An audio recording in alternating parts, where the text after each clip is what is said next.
एक जापानी सैनिक ने एक अमेरिकी सैनिक से 60 किलो का लट्ठा उठाने की मांग की, लेकिन लंबे समय से भूख ने उसे पहले ही शारीरिक रूप से थका दिया था। वो बमुश्किल पूरी ताकत से लट्ठा उठा पा रहा था। एक अन्य जापानी सैनिक ने अपने आदमियों से कहा कि अगर उसने लट्ठा नीचे रखने की हिम्मत की तो वे उसे वहीं मार डालेंगे। सैनिक के पैर कांपने लगे, लेकिन उसने लट्ठा नीचे करने की हिम्मत नहीं की। ये मौत का डर नहीं था, ये उसकी रौंदी हुई गरिमा को बचाए रखने का डर था।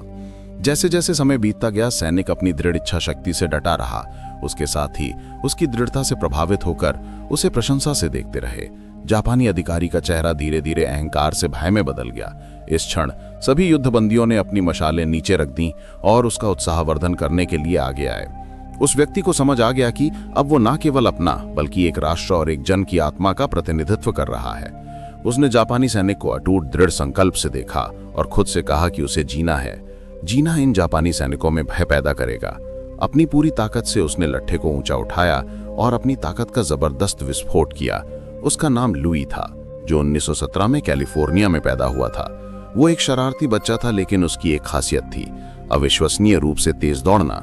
इस हुनर की बदौलत वो शरारत करने के बाद भी हमेशा बिना किसी नुकसान के बच निकलता था। उसका सबसे बड़ा शौक दौड़ देखते हुए लड़कियों की स्कर्ट के नीचे झांकना था, एक बेफिक्र और मजेदार अनुभव। एक दिन स्कूल प्रशासक ने उसे पकड़ लिया। लुई ने कुशलता से रेलिंग फांद कर दौड़ना शुरू कर दिया। उसका बड़ा भाई, जो प्रशिक्षण ले रहा था, ये देख रहा था और उसने लुई की असाधारण प्रतिभा को तुरंत पहचान लिया। उसके भाई ने उसे स्कूल की ट्रैक और फील्ड टीम में शामिल होने के लिए आमंत्रित किया, लेकिन लुई ने मना कर दिया। सब उसे एक शरारती बच्चा समझते थे और कोई भी उसका सम्मान नहीं करता था। वो अपने भाई जितना प्रतिभाशाली नहीं था, लेकिन उसके भाई ने उसे सीधे सीधे बता दिया और तब से लुई अजेय रहा, हर बार प्रथम स्थान जीतता रहा। अपने उत्कृष्ट प्रदर्शन के कारण उसे 1936 के बर्लिन ओलंपिक में भाग लेने वाली बोगे टीम में जगह मिल गई।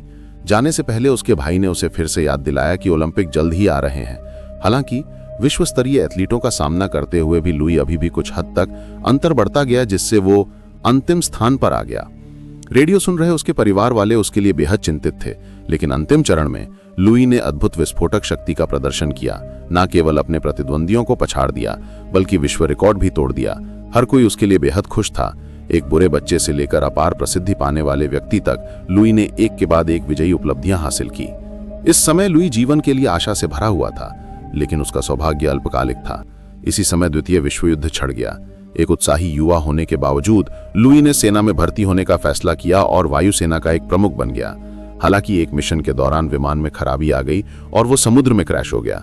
केवल 3 लोग ही बच पाए। अब जीवन रक्षक नौका ही उनके बचने की उम्मीद थी। उन्होंने जितना हो सके उतना खाना और पानी इकट्ठा किया।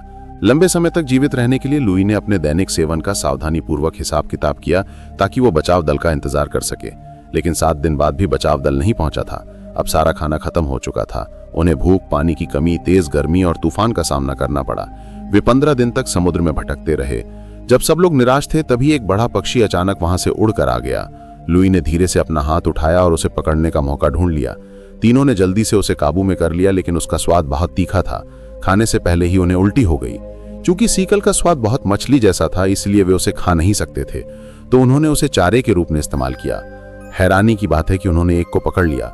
जिंदा रहने के लिए उस आदमी ने अपने नंगे हाथों से समुद्र से एक शार्क को पकड़ा और उसके टुकड़े टुकड़े करके उसे मार डाला, और अंत में उसे पूरा खाना मिला। प्यास लगने पर उन्होंने बारिश का पानी इकट्ठा किया। पलक झपकते ही वे 27 दिन से समुद्र में भटक रहे थे। अचानक एक हवाई जहाज आसमान में दिखाई दिया, लेकिन तीनों इतने कमजोर थे कि चिल्ला नहीं सकते थे। वे केवल एक सतर्क संकेत फ्लेयर ही चला सकते थे। इससे पहले कि वे खुश होते, उन्हें बेरहम गोलियों का सामना करना पड़ा। टक्कर देखकर तीनों तुरंत बचने के लिए समुद्र में कूद गए, लेकिन समुद्र शार्कों से भरा हुआ था। सौभाग्य से शार्क के खून से जापानी सैनिकों को लगा कि उनका निशाना लग गया है और वे वहां से भागने लगे। वे बमुश्किल मौत से बचे, लेकिन जब वे लाइफ बोट पर चढ़े तो उन्होंने पाया कि उसमें छेद हो गए हैं।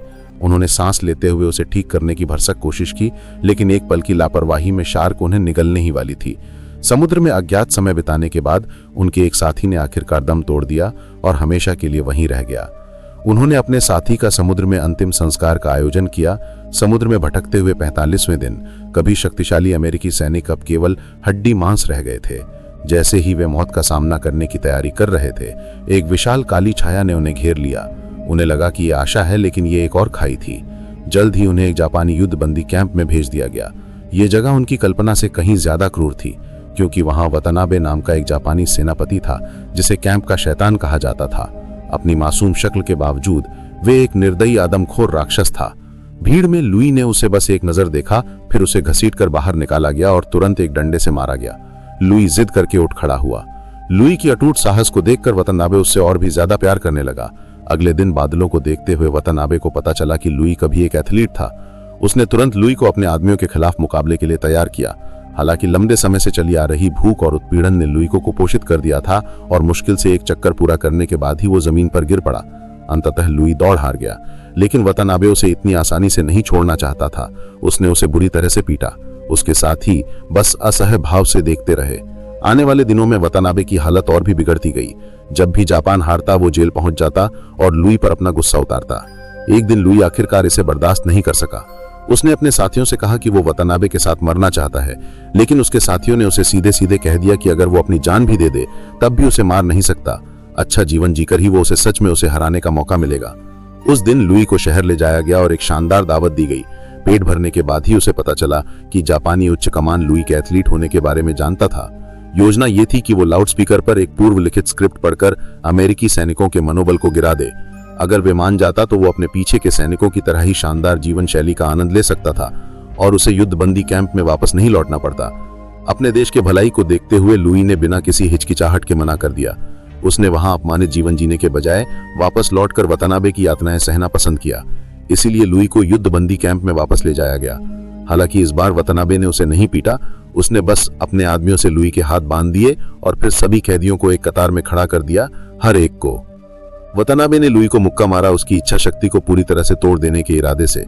प्रमुख सैनिक वार करने से हिचकिचाया, लेकिन वतनाबे ने फिर एक घायल सैनिक को पकड़ा और उसे बेरहमी से पीटा।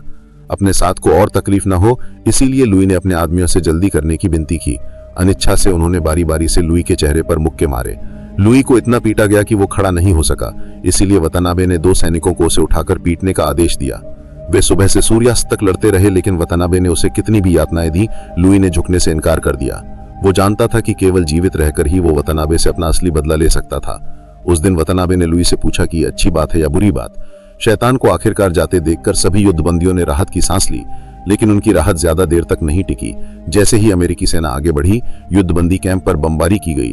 सबको लगा कि युद्ध खत्म हो गया है, लेकिन उन्हें एक और युद्धबंदी कैंप मिला, एक बर्फीली ठंडी जगह जहां उन्हें आलू ठोजने थे।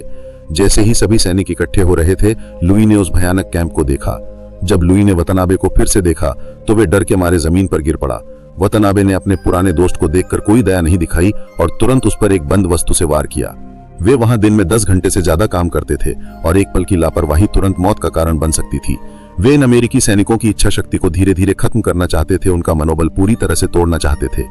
वतनाबे ने अपने आदमियों को लुई को सीढ़ियों से नीचे फेंकने का आदेश भी दिया, जिससे वे दर्द से चीख पड़े, लेकिन लुई बस अपने दांत पीसकर काम जारी रख सका। जब जापानी सेना युद्ध के मैदान में बार बार हार रही थी, तो वतनाबे ने अपना गुस्सा निकालने के लिए एक बार फिर से लुई को बुलाया और उसे 60 किलो का लकड़ी का खंबा उठाने का आदेश दिया। रोजाना की कड़ी मेहनत और अपर्याप्त भोजन के बावजूद लुई की ताकत पहले ही खत्म हो चुकी थी। फिर भी लुई ने खूंटे को उठाकर धीरे से अपने कंधे पर रखने की जद्दोजहद जारी रखी।